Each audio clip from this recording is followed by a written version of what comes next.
simulasi ini, yang pertama untuk membangun suatu konsep dan mengatasi permasalahan ini jelas. Jadi dari yang dipahami, kemudian ketika siswa menyampaikan apa yang diberikan dengan kata-kata, kemudian menyampaikan permasalahan yang ada dalam pembelajaran. Nah, ini peserta didik kita latih untuk membangun suatu konsep.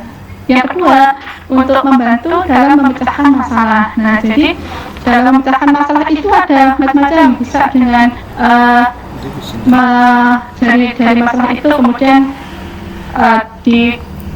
digambarkan dalam persamaan matematisnya. Dari persamaan matematis itu kemudian bisa digambarkan dalam bentuk simulasi atau dalam bentuk grafik sehingga permasalahannya itu bisa terbaca lebih jelas. Yang ketiga, bisa digunakan untuk membantu untuk menyikapi masalah.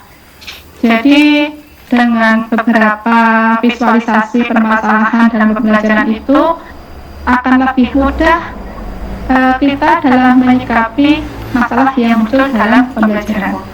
Kemudian manfaat yang selanjutnya dapat memperjelas konsep yang abstrak. Nah, di fisika kan banyak sekali yang konsep yang sifatnya abstrak ya. Misalnya kayak mata kuliah yang sekarang diampu oleh Prof. Salwi dan Intan ini ya, fisika kuantum itu kayak apa bentuknya begitu kan. Kalau kita mempelajari itu kan seakan-akan kita berada di awang-awang gitu ya, apa itu ya. Nah, makanya ini salah satu cara mensimulasikan biar terlihat jelas itu dengan simulasi komputer atau komputasional fisik begitu. Nanti mungkin kita akan menunjukkan contoh-contoh yang dimaksudkan itu.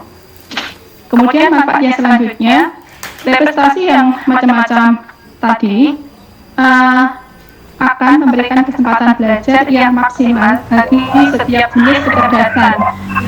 Ini terkait dengan tadi ya, yang kita didik memiliki kecerdasan yang beragam. Ya, selanjutnya terkait dengan beberapa pendapat menurut ahli, saya kira nanti bisa dicermati sendiri dan filenya nanti mohon panitia bisa dibagikan kepada peserta ya.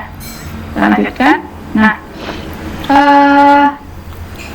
presentasi itu memiliki 3 tipe menurut buku yang ditulis oleh John Gilbert dan David Brickus tahun 2009. Disebutkan ada 3 jenis representasi, yakni makro, sub, mikro, dan simbolik. Nah, yang pertama, level makro itu terkait dengan fenomenologis, yaitu terkait dengan fenomena alam, sifat-sifat zat padat, air, gas, larutan, koloid kalau dalam kimia ya, atau fenomena yang ada di laboratorium, praktikum yang dilakukan, dan fenomena dalam kehidupan sehari-hari. Nah, kemudian yang terkait dengan level submikro, ini submikro yang betul ya. Ini terkait dengan model.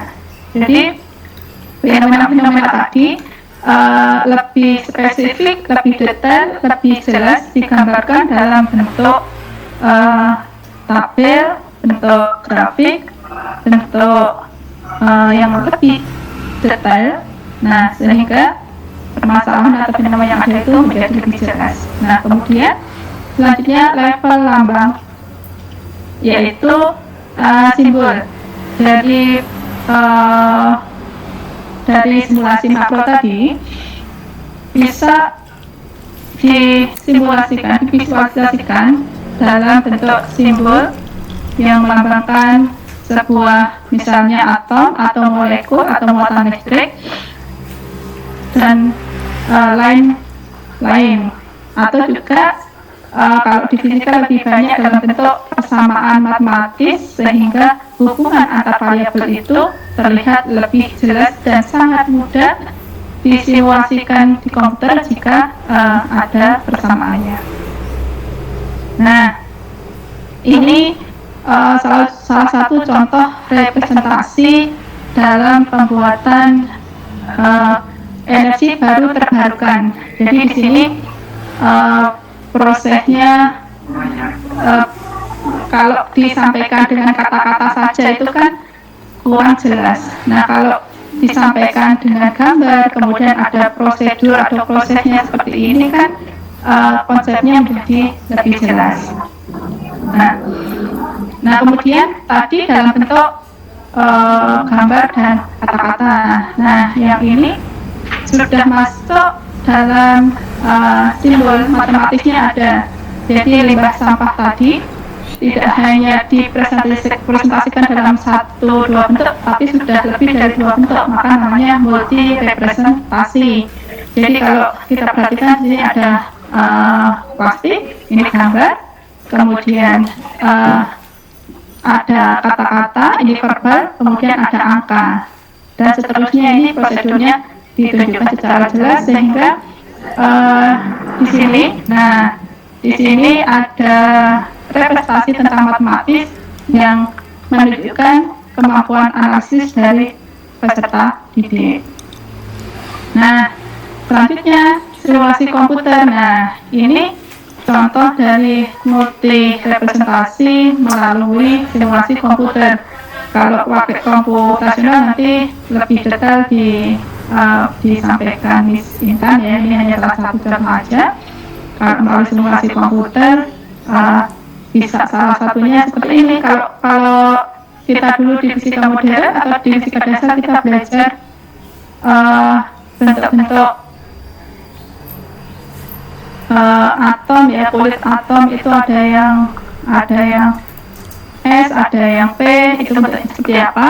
Nah, kita hanya membayangkan saja, membaca dan membayangkan. Tapi dengan komputasional fisik itu bisa dilihat secara jelas bentuknya itu seperti apa. Nah, ini juga contoh multi representasi yang dilakukan dengan simulasi komputer.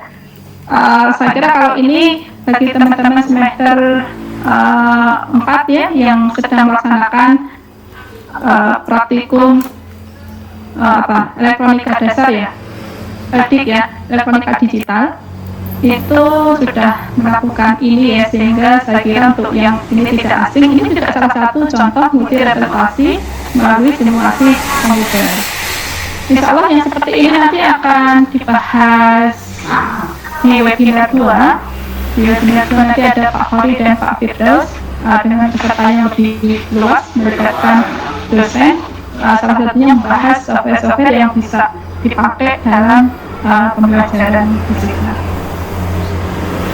Nah, kalau tadi itu contoh-contoh representasi, sekarang bagaimana melakukan evaluasinya? Nah, tentunya karena media pembelajaran yang kita pakai beragam, evaluasinya pun menyesuaikan. Misalnya seperti ini.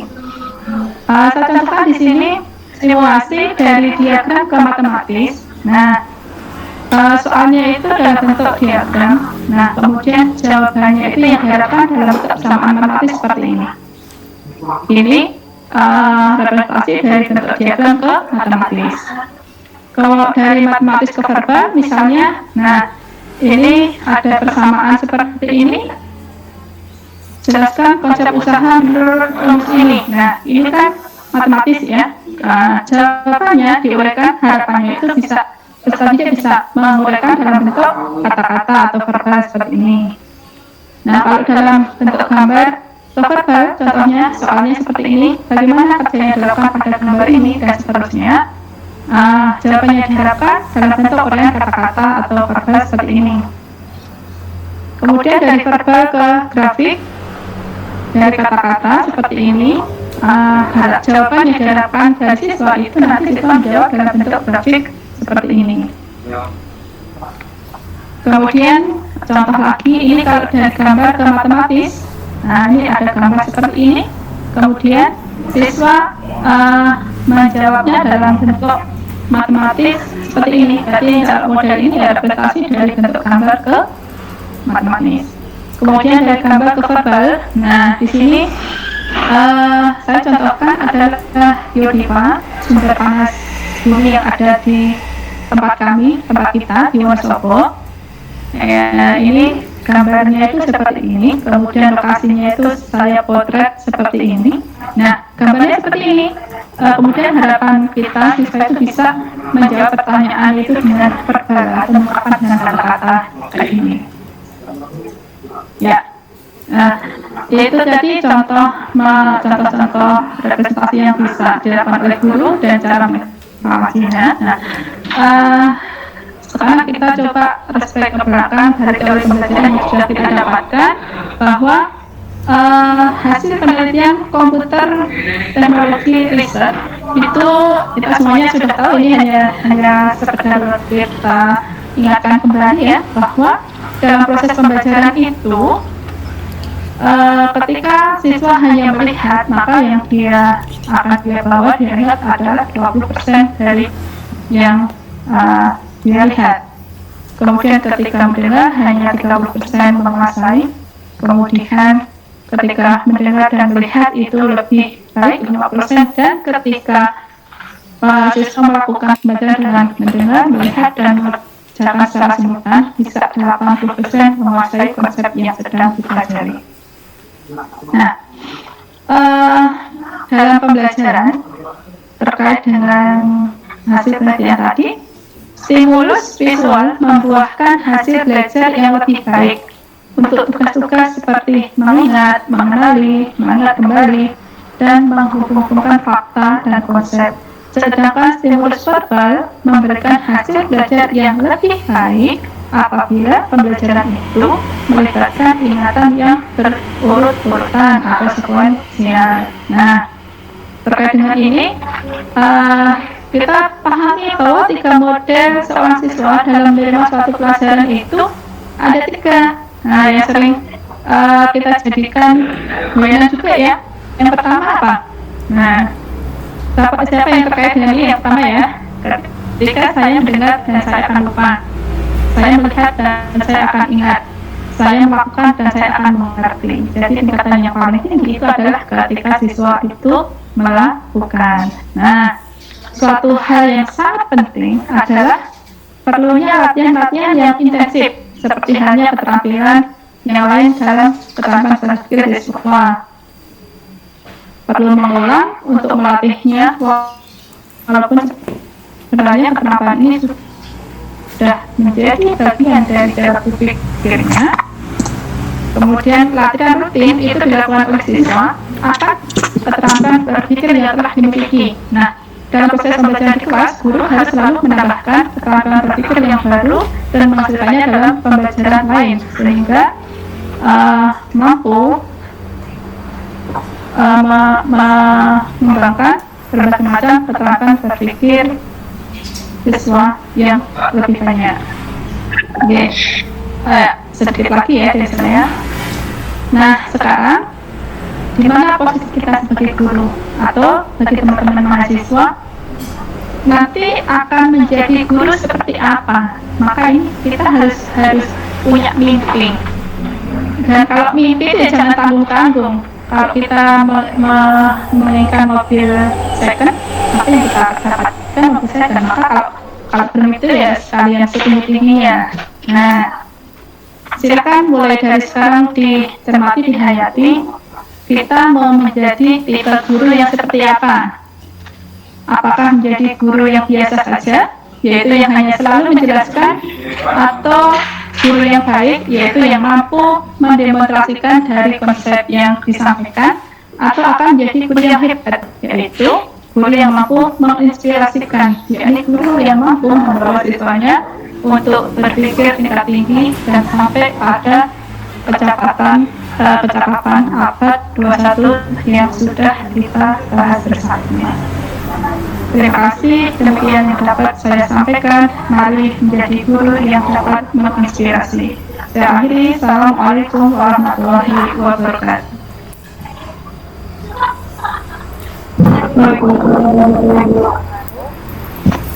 Acara selanjutnya adalah pemaparan pemateri OMK sumber ketiga tentang pengenalan fisika komputer kepada generasi semester sains, kami persilakan.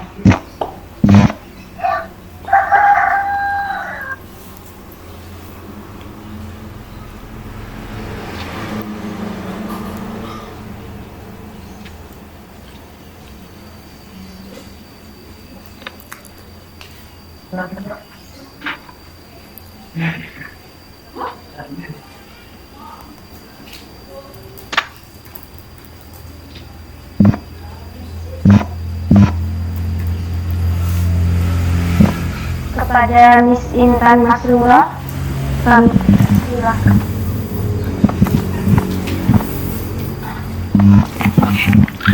Assalamualaikum warahmatullahi wabarakatuh. Waalaikumsalam warahmatullahi wabarakatuh.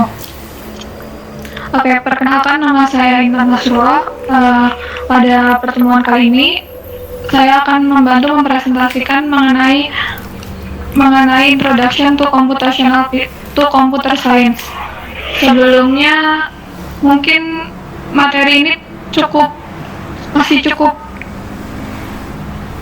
awam ya buat teman-teman semuanya. Karena masih cukup awam, jadi saya akan presentasikan secara umum saja. Sebentar, saya mencari presentasinya, tidak muncul ini.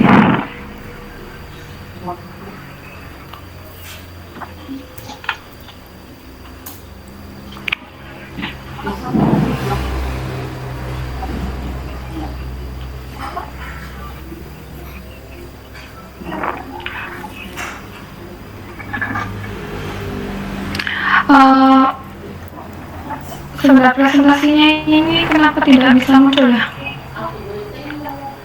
Panitia bisa membantu?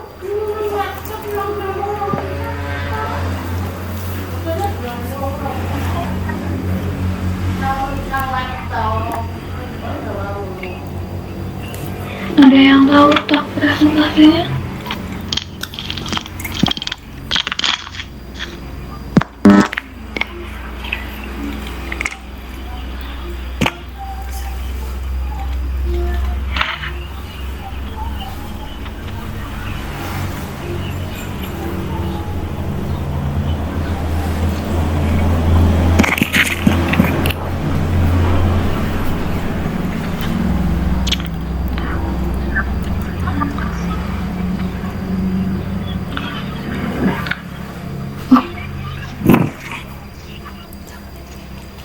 Nggak muncul, Pak.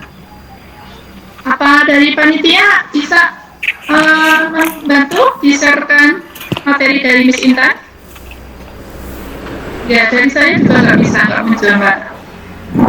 Sebentar, kalau ini saya mau cek presentasinya nih. Iya. Oke. Mohon maaf ya.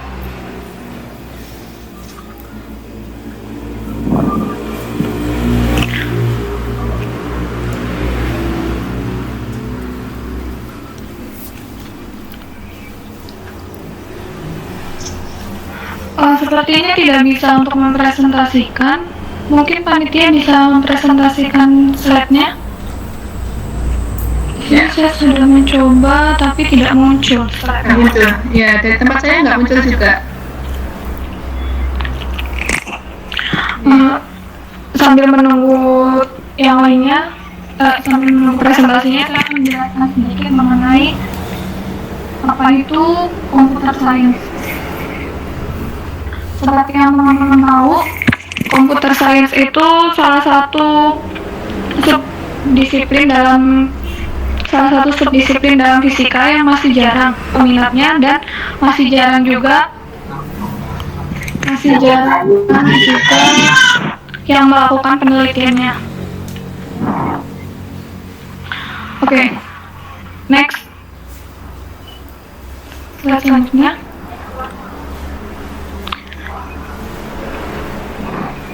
Bisa di play aja nggak itu slide-nya, jangan di scroll. Oke, yang pertama, ada berapa banyak sih subdisiplin dalam fisika yang kalian tahu? Di sini fisika yang saya akan presentasikan itu fisika secara umum, jadi bukan fisika pendidikan. Lebih ke fisika secara umum, atau kalau di kampus itu disebut fisika murni. Dalam kajian fisika murni itu ada dua pokok atau 2 subdisiplin utama, yaitu kajian fisika teori dan kajian fisika eksperimen. Kalau kajian fisika eksperimen mungkin teman-teman udah tahu ya, semua yang berkaitan dengan eksperimen seperti eksperimen kalau di fisika murni itu ada eksperimen eksperimen material, eksperimen akustik, terus eksperimen mengenai elektronika dan elektrodigital, atau eksperimen mengenai fisika medis atau fisika kesehatan. Sedangkan fisika teori itu adalah fisika yang berkutat dengan teori-teori dasar seperti rumus-rumus umum, kalau mungkin kalian kan pasti udah pernah dapat kan yang namanya persamaan Newton 1, 2, 3. Itu kan kalian sudah langsung dapat persamaan Newton itu F sama dengan M kali A. Tapi kalau di fisika teori itu kalian menjabarkan dari matematika prinsipia. Jadi dari fisika Newton secara dasar, dari kajian Newton sampai dia bisa mendapatkan rumus umum F sama dengan M kali A itu kajiannya dalam fisika teori. Terus kalau misalnya fisika komputasi itu letaknya di mana? Karena dia tidak bereksperimen langsung dengan bahan atau dengan benda-benda secara langsung. Kayak kalau akustik kan kita bereksperimen, kita menghitung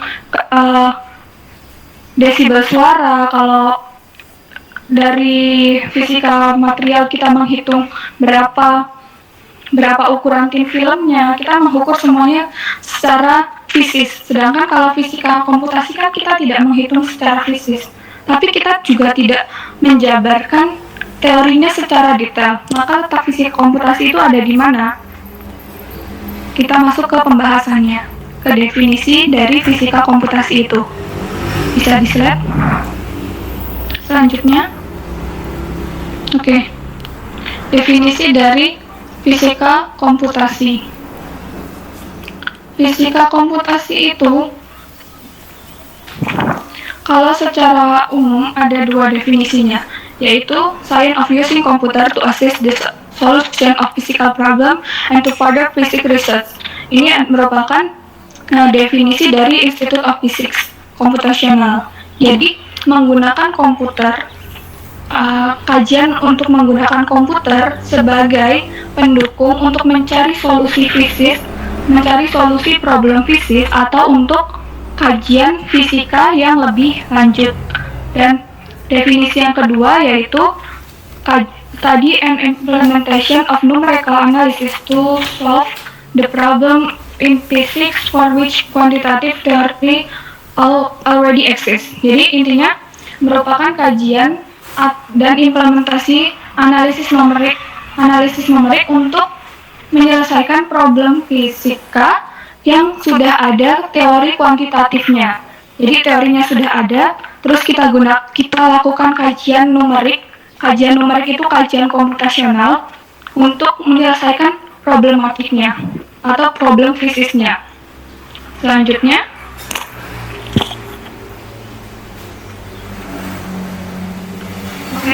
di sini di overview itu suatu pandangan umum computational physics. Jadi fisika komputasi itu pandangan umumnya merupakan gabungan dari fisika, computer science dan matematika. Jadi computational physics atau fisika komputasi dengan computer science itu 2 hal yang hampir mirip tapi berbeda. Jadi kalau computer science itu ilmu komputer. Jadi yang membahas yang mengkaji mengenai sistemnya, aljabarnya, metodenya. Sedangkan kalau komputasi fisika itu sudah gabungan. Jadi dia gabungan dari perhitungan matematisnya, kajian fisisnya, dan ilmu komputernya. Jadi computational physics itu gabungan dari ketiganya. Kalau misalnya teman-teman fisikanya bisa, matematikanya bisa, tapi komputer science-nya nggak bisa sama sekali, maka kajian computational physics-nya juga akan sulit dikerjakan.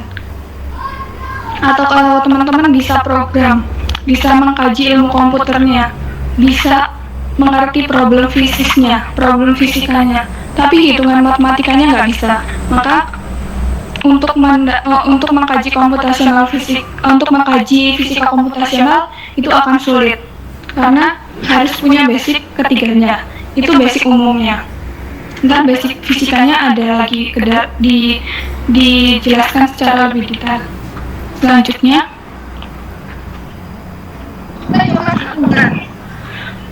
Selanjutnya yaitu alasan untuk memilih kajian fisika komputasi. Kenapa kita memilih kajian fisika komputasi dibandingkan dengan fisika eksperimen atau fisika teori? Yang pertama, fisika komputasi ini bisa digunakan untuk perhitungan kuantum mekanik yang skalanya besar, baik itu kajian inti, kajian atom, atau kajian fisika zat padat. Selain itu juga fisika komputasi dapat digunakan untuk melakukan kajian hidrodinamik, astrofisis, dan fisika plasma, meteorologi, dan geofisis. Yang pertama itu, fisika komputasi itu kajian kuantum mekanik dalam fisikanya cukup luas. Jadi itu alasan utamanya memilih fisika komputasi. Yang kedua yaitu simulasi dan modeling untuk kajian fisik yang kompleks. Nah, selanjutnya itu ada experimental data processing dan image processing. Yang paling salah satu kelebihan utama dari fisika komputasi yaitu data processingnya dan image processingnya itu sangat bagus. Jadi mempermudah untuk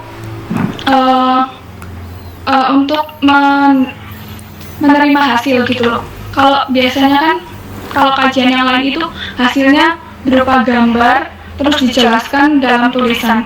Kalau fisika komputasi itu image processing untuk simpulannya itu sangat bagus sehingga dapat menjadi sebagai salah satu yang diutamakan atau salah satu yang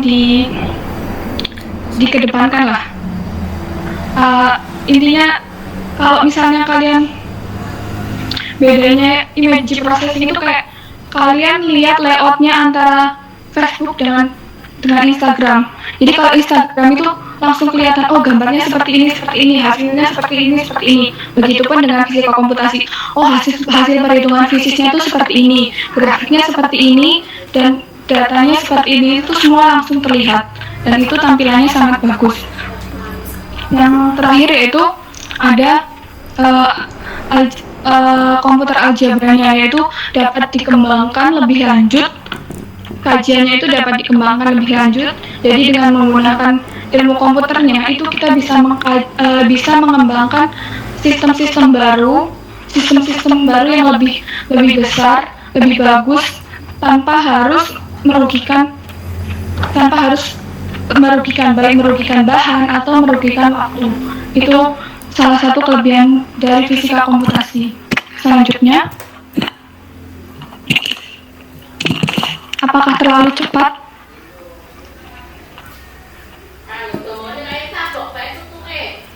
Oke, selanjutnya yaitu tantangan dan aplikasi dalam fisika komputasi.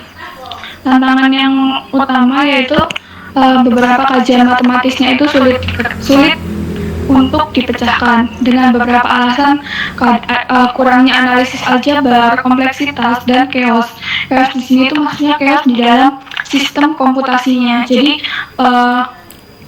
tantangan fisika komputasi itu terletak di ilmu komputernya. Jadi mungkin beberapa kajian fisika itu kita sudah punya datanya, sudah punya rumusnya, tapi untuk diimplementasikan dalam bentuk coding itu agak sulit. Kalau teman-teman yang pernah coding tentu tahu kan, untuk mengcoding persamaan F sama dengan M kali A itu divisualkan itu pasti akan ada beberapa chaos atau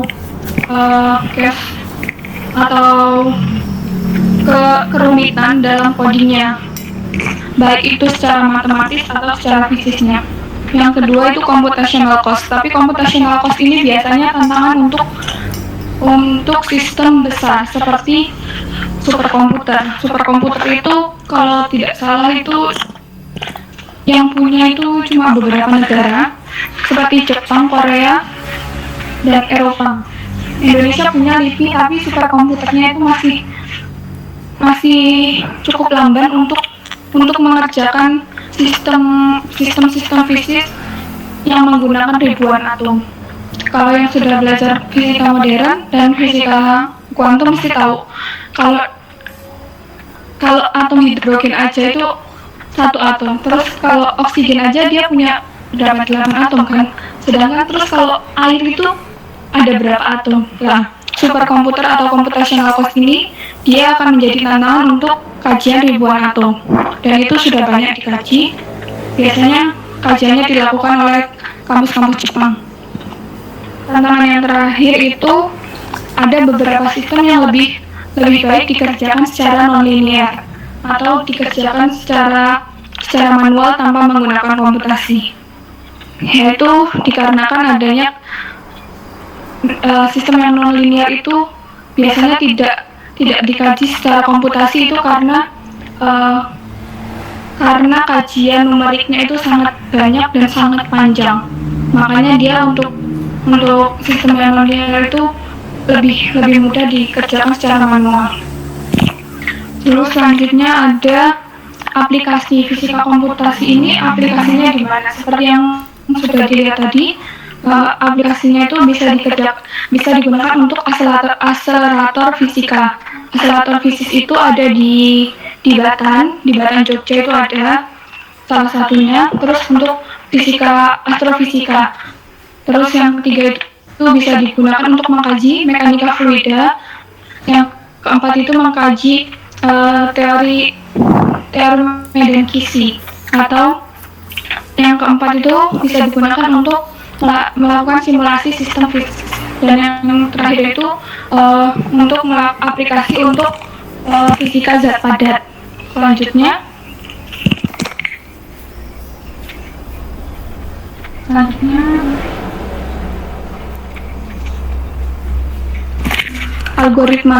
algoritma ini merupakan subbagian dari ilmu komputernya. Jadi seperti yang sudah dijelaskan di awal tadi, kalau fisika komputasi itu misalnya ada 3, ada fisika komputer, ada ilmu komputer, ilmu fisika, dan ilmu matematika. Nah, algoritma ini merupakan salah satu kajian dari ilmu komputernya. Jadi di algoritmanya ini ada banyak algoritma yang digunakan dalam komputer, dalam komputasional. Yang ada di sini merupakan algoritma yang cukup banyak digunakan secara umum, yaitu ada algoritma Monte Carlo, algoritma linear, simple metode linear, ada chiral subspace iteration atau algoritma iterasi. Permasalahan menghitung nilai eigenvalue untuk sistem yang besar. Terus yang keempat ada compile Fortran. Kalau yang biasa mengerjakan komputasional, yang biasa menggunakan Linux mesti tahu ya algoritma Fortran. Yang keempat itu ada algoritma Fourier, terus ada relasi integral, dan fast Fourier multiple algoritma. Di sini ada banyak algoritma tergantung kebutuhan. Jadi nggak semua algoritma ini digunakan dalam satu sistem, itu enggak. Tapi tergantung sistem apa yang kita gunakan, terus kajian fisik apa yang akan kita perhitungkan, terus kita baru memilih algoritma apa yang kita sesuaikan dengan komputer kita. Selanjutnya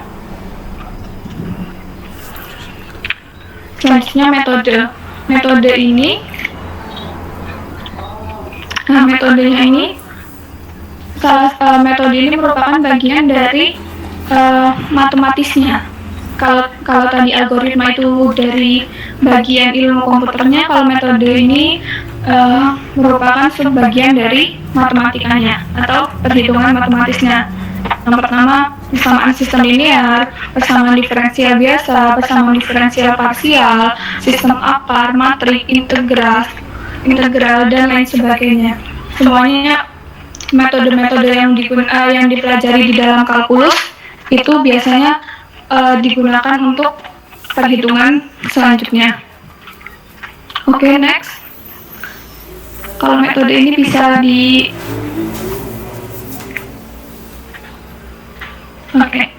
ini beberapa varian programnya yang saya pernah coba dan saya pernah gunakan. Sebenarnya programnya ada banyak sekali, tergantung kebutuhannya. Tapi saya akan menjelaskan varian program yang pernah saya kaji, yang pernah saya coba, yang pernah saya gunakan untuk melakukan simulasi. Yang pertama ada OpenMX, Siesta, Quantum Espresso. Kalau Siesta ini program buatan Spanyol, kalau OpenMX ini program buatan Jepang, kalau Quantum Espresso ini sepertinya program buatan Eropa atau Amerika, saya lupa. Oke, selanjutnya. Oke, ini contoh kajiannya.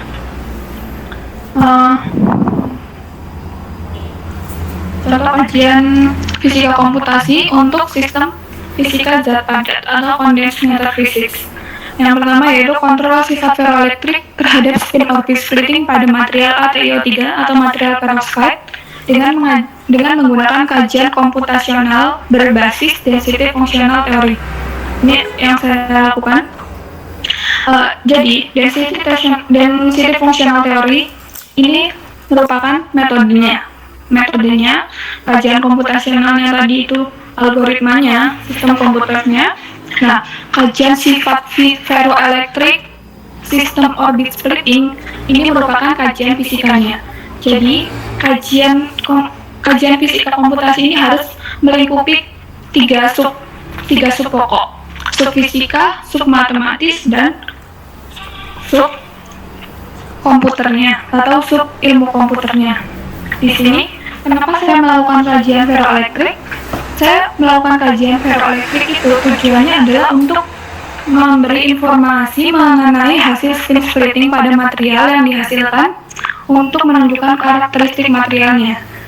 Kalau yang sudah belajar fisika modern atau fisika kuantum atau fisika dasar, kalau suatu sistem itu punya polarisasi, kan kalian sudah belajar kalau polarisasi itu semakin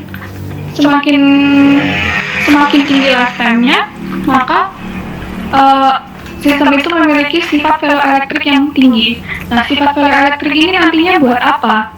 Nantinya kalau dia memiliki sifat ferroelektrik yang baik, dia akan bisa digunakan untuk suatu device. Nah, device apa? Dia bisa digunakan untuk microchip atau transistor. Intinya kajian ferroelektrik ini berguna untuk device. Nah, device ini terus kalau device-nya bagus, terus untungnya buat apa? Semakin bagus suatu device, maka semakin kecil ukurannya. Nah, ini kita dapat mereduce ukuran dari device seperti laptop, HP. Jadi outputnya itu bisa untuk ukuran device HP, laptop yang lebih kecil, atau kalau mau lebih advance-nya itu biar bisa digunakan untuk kayak solar panel surya atau mobil listrik dan lain sebagainya. Oke, selanjutnya.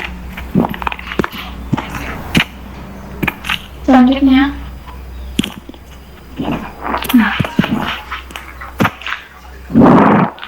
selanjutnya ini merupakan perkembangan device dari tahun ke tahun. Seperti yang bisa dilihat di sini, di tahun-tahun awal itu perkembangan device itu cuma beberapa. Jadi setahun itu penelitiannya cuma 1, 2, intinya sangat sedikit. Ini bisa dilihat ya di sisi kirinya ini merupakan jumlah transistornya. Di sini terus kurvanya naik, itu jumlah transistor dalam ukuran yang kecil. Nah, semua ini bisa didapatkan dengan memanipulasi spin atau memanipulasi atomnya, memanipulasi bahan. Kalau secara materialnya itu memanipulasi bahan yang digunakan. Oke, selanjutnya.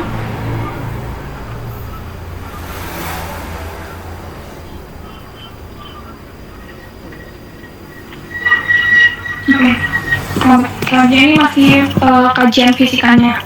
Kajian fisikanya itu yang pertama kita mulai dengan mengkaji sistem bahannya. Jadi bahan perovskit yang akan digunakan untuk device itu apa? Kalau banyak yang kalian tahu itu kan seperti panel surya atau transistor itu kan terbuat dari silikon. Nah, sedangkan silikon itu kan juga kalau terus menerus ditambang terus menerus dikaji itu kan juga lama-lama akan habis karena dia bukan bahan bukan sumber daya alam, tapi sumber daya mineral yang itu bisa habis lah.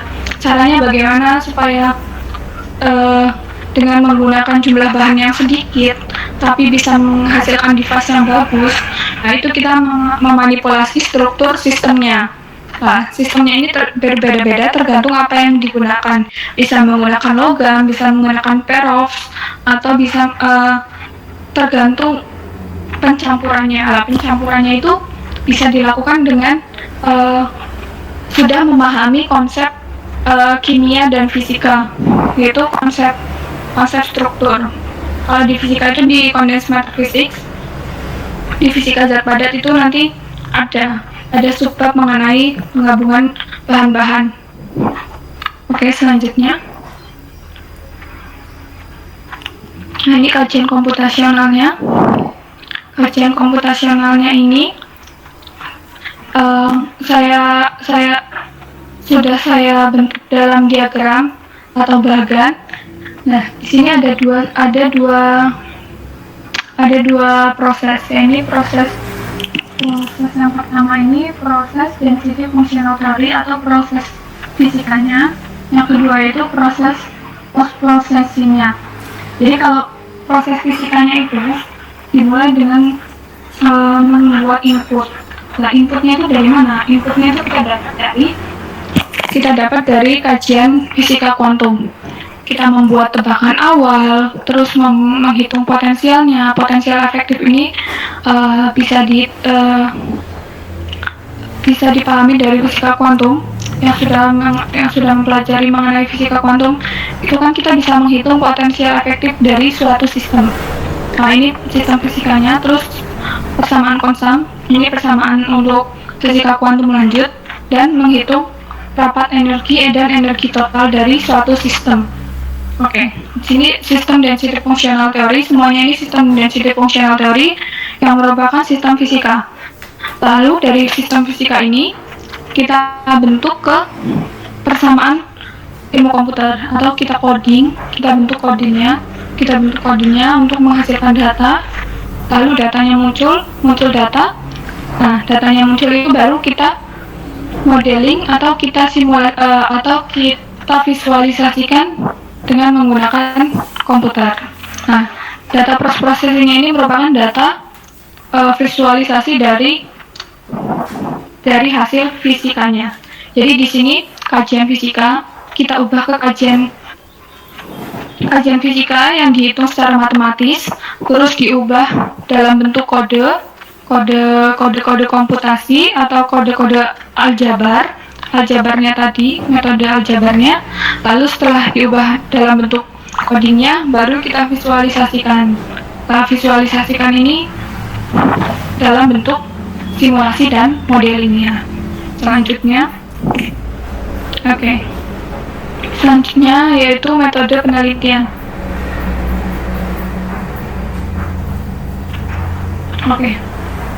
Metode penelitiannya di sini saya menggunakan dua metode optimasi. Optimasi ini untuk mendapatkan nilai fisika yang paling dasar.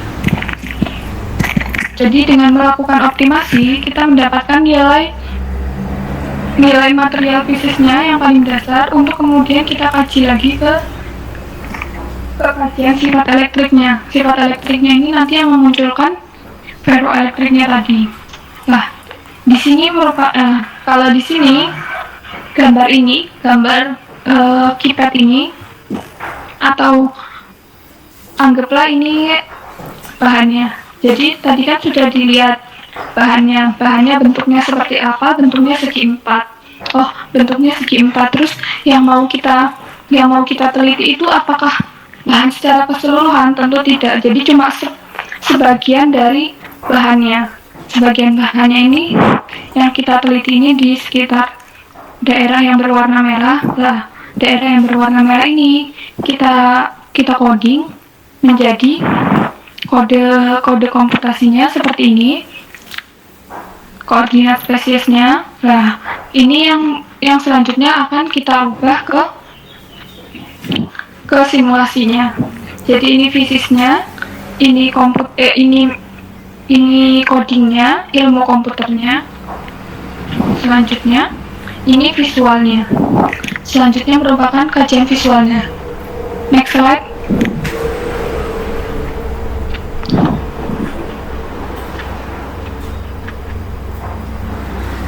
Oke, slide selanjutnya ini merupakan kajian komputasinya. Jadi kajian komputasi modelingnya ini di sini kita visualisasikan. Oh, jadi tadi bentuk matematikanya itu kalau divisualisasikan seperti ini bentuknya. Terlihat lebih mudah kan? Terlihat lebih mudah. Oh, berarti celah pitanya, nilai potensialnya kita bisa cari di sekitar sini. Nah, seperti itu. Terus yang bagian kanan ini codingnya itu merupakan ilmu komputernya. Jadi codingnya ini bisa kita ubah-ubah tergantung dengan sistem yang kita pakai, tergantung algoritma yang kita gunakan, dan tergantung program yang kita gunakan. Kalau ini merupakan visualisasi dari program OpenMX. Selanjutnya,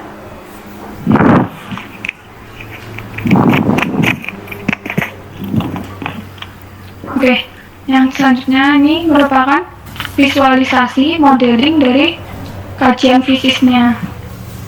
Kajian fisiknya, kalau yang tadi itu kan kajian fisik secara umum yang di slide sebelumnya.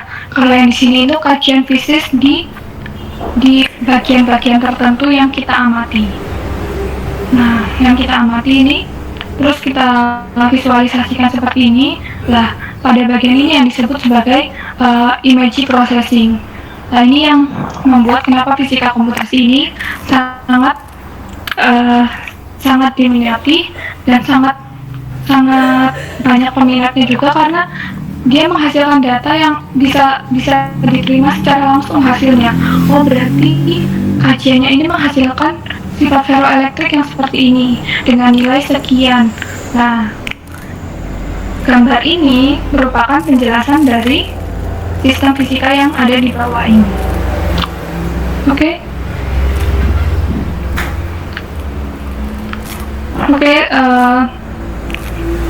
Demikian contoh kajian fisika yang bisa saya sampaikan. Mungkin terlalu banyak dan terlalu kalau dirasa terlalu rumusnya terlalu sulit, ya nggak apa-apa, karena memang kajiannya seperti itu. Tapi intinya ini merupakan suatu pengenalan di mana, oh, saya bisa menghitung fisika yang sulit seperti ini, terus divisualisasikan dengan cara yang lebih mudah sehingga datanya bisa diterima oleh orang banyak. Kalau data seperti itu kan yang bisa memahami nggak cuma orang-orang yang berkutat di fisika komputasi, tapi orang-orang fisika eksperimen, orang-orang fisika teori, bahkan fisika pendidikan pun bisa memahami datanya kalau dijelaskan dalam bentuk visual yang sangat indah lah menurut saya. Oke, sekian dari saya. Terima kasih. Assalamualaikum warahmatullahi wabarakatuh.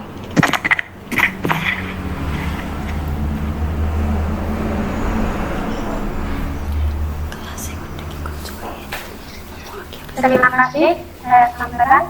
Acara selanjutnya yaitu dibuka sesi pertanyaan.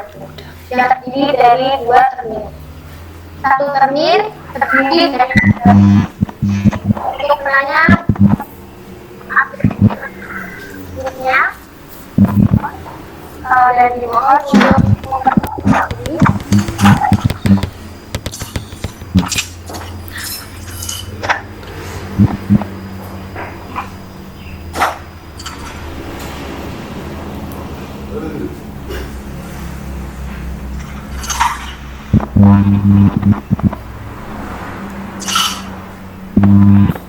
Oke, sekali lagi penanya jarak untuk mengaktifkan mikrofon dan dapat memperkenalkan.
Untuk menanya peserta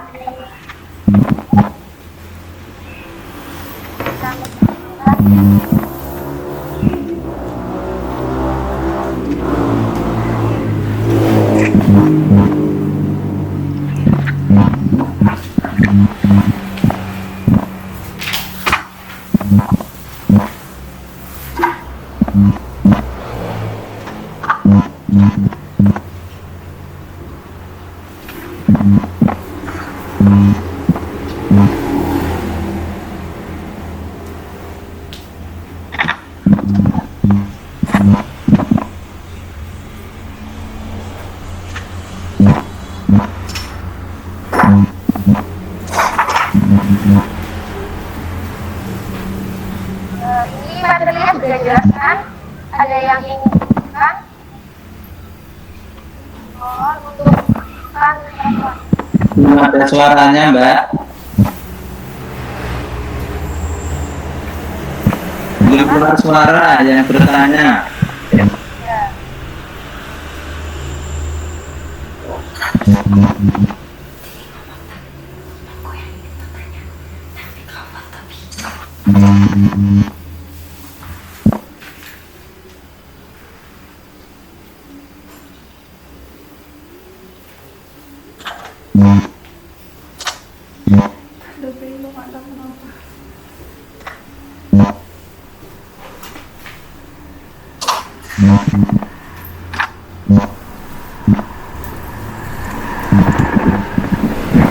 Ya, saat ini